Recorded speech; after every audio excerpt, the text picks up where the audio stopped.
Most of us, as human beings, seek pleasure and comfort. We tend to take the line of least resistance and do what is easy and convenient. We fear pain, for example, connected with the dentist appointment, and we will go to extremes to avoid it if possible. In this episode, I will try to convince you that discomfort not only isn't as bad as we portrayed it, but getting used to it can help you solve many of your biggest problems. Let's talk about the habit of voluntary suffering.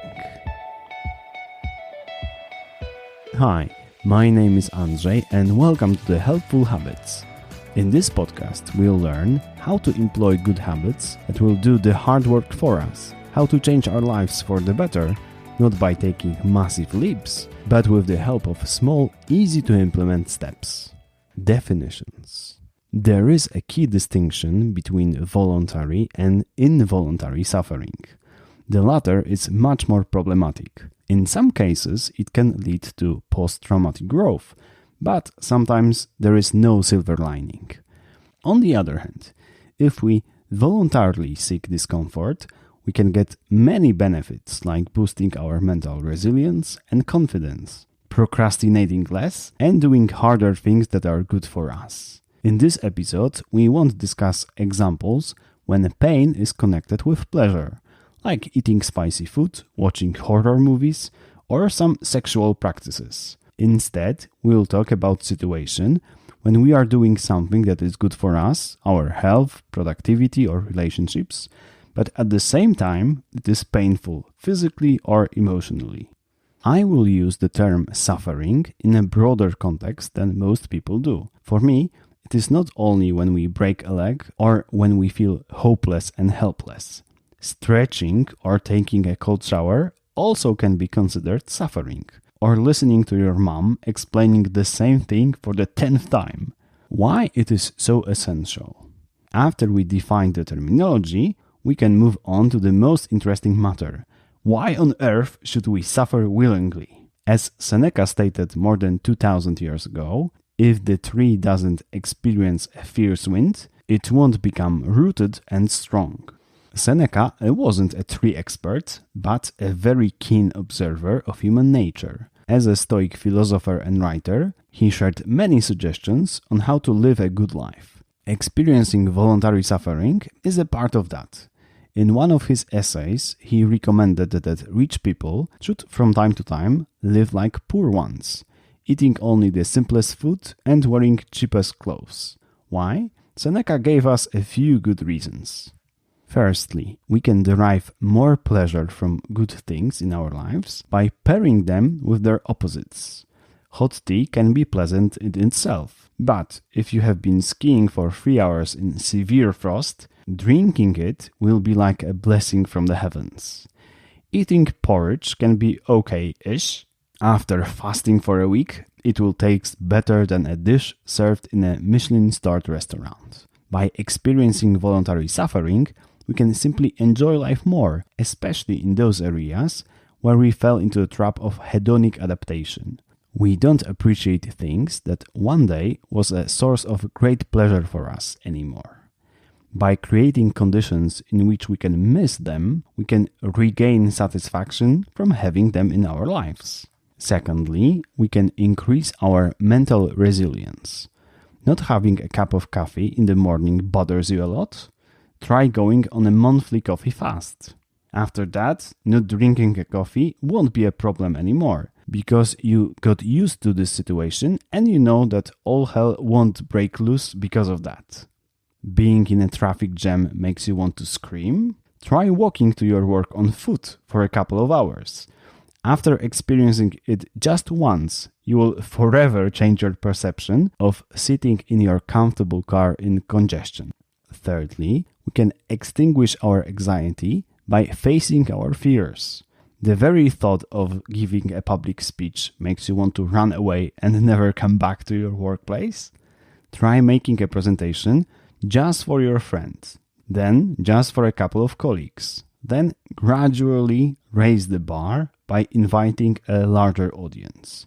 In time, you will desensitize yourself to the stressor. This situation that you perceived as horrifying at the beginning will no longer affect you so much. Fourthly, and this is in my opinion the biggest benefit of all, feeling discomfort or even suffering won't stop you from doing the right thing anymore. How many times you have postponed working on a crucial task because you are afraid of it? How many times you haven't gone to the gym because you didn't feel like it, even though you knew you really needed it? I bet too many. With the help of habit of voluntary suffering, we can get the inner strength to make hard choices and do crucial tasks even if they are boring, unpleasant, or difficult. How can you develop a habit of voluntary suffering in your own life? Behaviors. I hope that I convince you that it is better to suffer a little voluntarily than to suffer a lot unwillingly, like it is better to be vaccinated and experience a minor sting instead of having a serious illness. Now, let's examine how exactly we can develop a habit of voluntary suffering. The first set of behaviors I recommend is connected with physical pain. Stretching, running, lifting weights, all kinds of physical exercises that are good for your body, but dire at the same time. Activities from the second category are also unpleasant, but they don't involve physical pain. It can be eating something you don't like, but it is healthy, like onion or garlic. It can be going for a short walk without your jacket or taking an ice-cold shower for 1 minute. Uncomfortable, but experiencing cold can boost your immune system. The last behaviors I recommend are linked with emotional pain. Maybe you are afraid of making a cold call to a potential client. Maybe if someone asks you a difficult question, you tend to lie instead of telling the harsh truth. Maybe somebody asks you for a favor, and even if you really want to say no, you end up saying yes. Please imagine how much better off you could be if you had the inner strength to make the harder choice. How can you activate a habit of voluntary suffering? Triggers. In some cases, the trigger for the behavior will be obvious. For example, after I feel afraid to make a cold call to a potential client, I'll immediately dial a number to a potential client. You shouldn't wait until the fear is gone or you overcome it. You have to act despite fear. Similarly, if you decide to take ice-cold showers every morning to wake up instantly, you don't need to deliberate which will be a good trigger. It is self-evident. After I go to the bathroom in the morning, I'll immediately take my clothes off and have a cold shower. Exercising is a little bit more complicated. You need to find the right time for it. It could be in the morning, for example, after I wake up, I'll immediately have a stretch. If your morning is already fully packed with making sandwiches for children, dressing them up, brushing your teeth, and looking for the car key which is always in hiding, maybe the evening will be a better time to exercise. For example, after I get in the car after work, I'll immediately enter the address of my gym in Google Maps.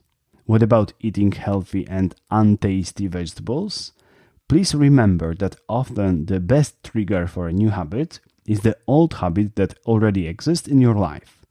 Pair the old habit with the new one like this. After I prepare a meal or open a bag with takeaway food, I'll immediately take a bite of a nutritious veggie. How can you reward yourself in the habit of voluntary suffering? Rewards. For many people, the feeling of pride is rewarding enough. If you do voluntarily something hard or painful, afterward you will feel great about yourself.